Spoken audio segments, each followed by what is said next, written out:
The guy was the new owner of a team, a baseball team that was in the basement of the league when he took it over. He went to the pitcher and he said, "What is your best throw?" He said, "Well, I got a good curveball and I've got a good fastball." And he went on talking about his different throws. He said, "But tell me this, what is your best throw?"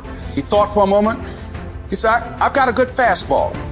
He said, "That's all I want you to work on. Nothing else. Just develop your fastball."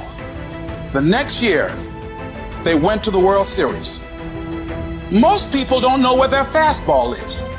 Most people go through life never discovering what their talents are. Most people never develop their talents. They have skills and abilities, but if you don't nurture them, if you don't develop them, they will never serve you. Your gifts can take you many places if you develop your gifts. And you'll be surprised at the things that you're able to do. When you learn how to block things out, when you learn how to keep thine eyes single, learning how to concentrate, learning how to focus in, deciding that you're going to focus to develop your skills, you'll be surprised at the ideas that will come to you, of the people that you'll be able to attract, of the opportunities that you'll be able to see. You'll begin to see things that have been standing there looking you in the face saying, "I can't believe this has been here all this time." Compare yourself to who you were yesterday, not to who someone else is today. Because you need to have a hierarchy of improvement. You need to be aiming for something. And that means you're going to be lesser than people who've already attained along that dimension. So the question is, who should you defeat in the final analysis? And the answer is, you should defeat your former self. You should be constantly trying to do that. And you're the right control for yourself too, because you're the one who's had all your advantages and disadvantages. How bad do you really want it? You gotta hear me. People talk about Oprah Winfrey, Ted Turner, Warren Buffett. Listen to me. I don't care how much money you make. You only get 24 hours in a day. And the difference between Oprah and the person that's broke is Oprah uses her 24 hours wisely. Your brain will trick you. You are your own worst enemy. Because life doesn't give you what you want. It gives you what you deserve. And if you haven't worked for it, if you haven't sacrificed for it, if you haven't given your all, then you don't deserve it, and you won't get it. Here's the problem I find most people have. They judge themselves through the lens of a moment. They fail at something. They miss. They embarrass themselves. They flub something. And they think that defines who they are. But I'm telling you right now, you're not defined by who you are. You're defined by who you want to become and the price you're willing to pay to get there.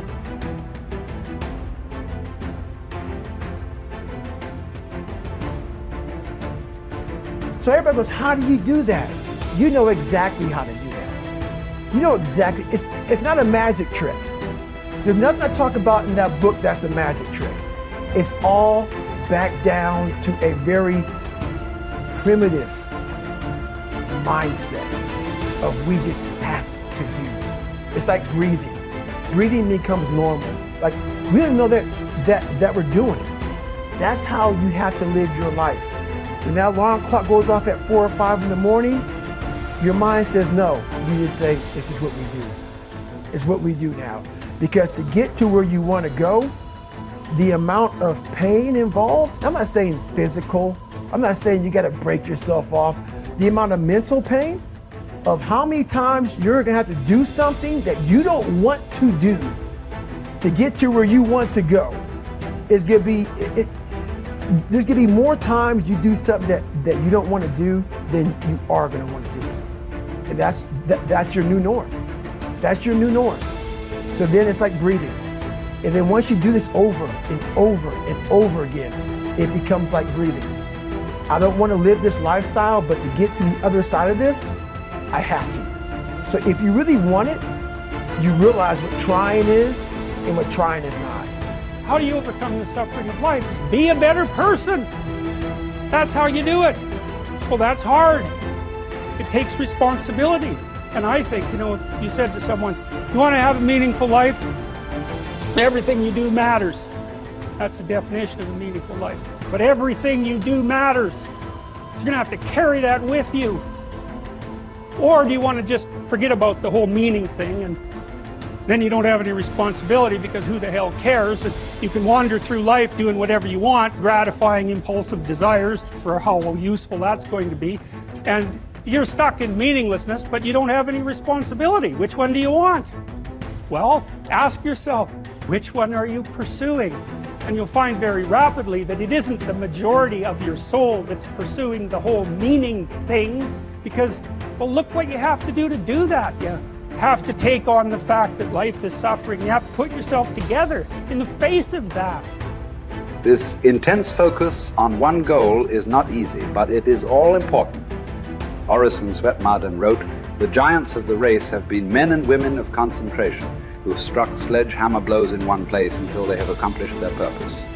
The successful men and women of today are those of one mastering idea, one unwavering aim, men and women of single and intense purpose." Marden also said that every great man has become great.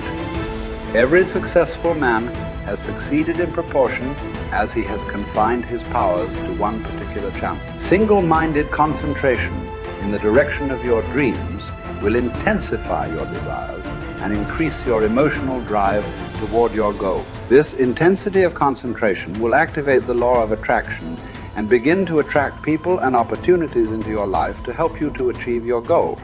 The more you think about your goal, the more it will come to dominate and direct your life. The more you think about it, the more rapidly you will move toward it, and it will move toward you. You're already in pain. Get a reward for it. Like, you're already in pain. So at the end of the day, everything is already messed up. So why would you go through all that pain and not get something for it? Like, it doesn't make sense. Like, it doesn't make sense to put all those hours in. Okay, yeah, it was football, but it doesn't make sense to put all those hours in and not transfer those hours to something else. It doesn't make sense not to recycle the pain and get wealth or a successful life, a successful spouse, like whatever, have kids, whatever it is. And so for me, just going through my go-through, I was like, it can't end here. Like, bro, it can't end here. I've worked too hard. I've read the books. I've gone to the conferences. I went to the classes. I got the degrees. Like, it can't end with just life is gonna deal me this hand, you know? And so I truly feel, and I don't wanna promote gambling, you know, but I gambled, you know, as a young adult to make money. And I watched guys who had a royal flush lose because of the giddy and the excitement. I'm like, oh, he got something. You know what I'm saying? Okay, take what I have and leave. But I also watched people who had nothing in their hand with that poker face actually act as if they had a royal flush and win. And so I learned early, like, yo, it doesn't matter if you grow up rich. You still got to play your hand. It's not like life says, all right, you rich, so you're not going to have any, your parents will never get cancer. You know, nobody in your family will ever have multiple sclerosis. Like, you'll never get COVID. You're rich. It doesn't work like that. Like, you still have to do life regardless of how you come into life. And I think some people feel, well, if you come into life and everything is great, then that's the way you live life. But no, it doesn't matter. If you come in great, if you come in poorly, it does not matter. You have to do life. And if you're smart, you do life on your terms and you don't let life make you do it on its terms.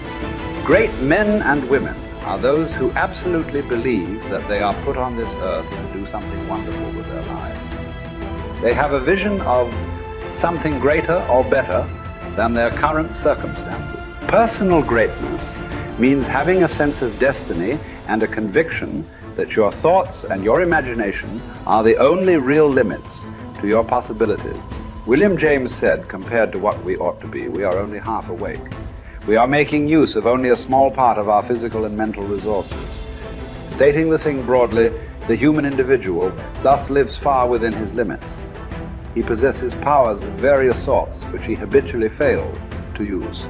The founder of Success magazine, Orison Swett Marden, once said, there are powers inside of you, which, if you could discover and use, would make of you everything you ever dreamed or imagined you could become.